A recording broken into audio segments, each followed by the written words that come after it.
Someone wrote to me, made a comment on one of the videos that I made, and it's kind of pathetic. He said, I'm sorry. I think it's a he. He said, I'm sorry, but I'm so alone. And he's apologetic for his feelings of loneliness. And it almost, it's hard to tell in a comment, in a written or text form, a message form, what emotions are actually going on, what the motivation is actually going on in the person's mind. But he sounds, it's like he's in despair and despondent, depression.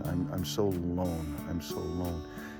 It got me thinking, and I'm going to reach out to him as best as I can, personally and privately, and see if I can minister and communicate to him a few things that I'm thinking about loneliness. We as human beings, we're not meant to be alone. We live in a world that divides us so badly.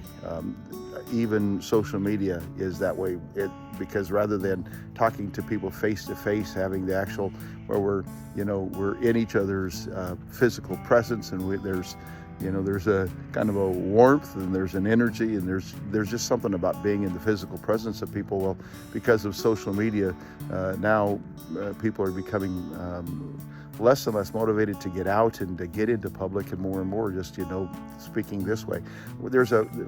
Social media tends to also make us less filtered, less sensitive. We're not in the physical presence of that person to sense their tension or their anger or their sadness or whatever in the conversation. And so people say mean things over social media, respond and react in mean ways that you may not do if you were looking someone in the eyeball, because they might throw a punch at you, or because you just might not like seeing the tearful response or whatever it's going to be. You just you don't feel that connection when you're talking, when you're communicating on social media. We're not meant to be alone. On the other hand, there is a kind of being alone that can be refreshing and wonderful when we get alone with God. And we have times where we find out that because nothing else and no one else is there, we find out that God is in fact present. He is alive. He's real. And people who are busy and, scholars, or, people who are too busy in the parties and things like that, and big groups of people, they're just too busy to actually sense the presence of God. There is a kind of a fellowship with God that can only happen